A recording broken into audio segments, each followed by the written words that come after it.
আজকে মোটামুটি যেরকম গরম আছে, আজকে মানুষ পুরোপুরি ফুল বয়েল হয়ে যাবে, যা বুঝতে পারছি। মানে মারাত্মক একটা গরম, না পাখার তলায় বসে শান্তি পাচ্ছি, না এসিতে বেশিক্ষণ থাকতে পারছি।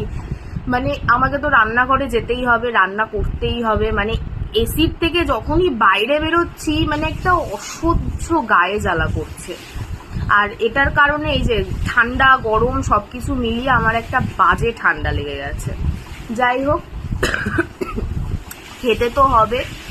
এবার দুপুরবেলায় আজকে কি রান্না করছি চলো সেটাই তোমাদেরকে আজকে দেখাই, যে কি রান্না করবো এই গরমে, আজকে কি খাওয়া যায়। চলো রান্নাঘরে চলো আমার সাথে। এই যে আজকে আছে ইলিশ মাছ। তো এই ইলিশ মাছটাকে আজকে হচ্ছে ভাজা করব, ঠিক আছে।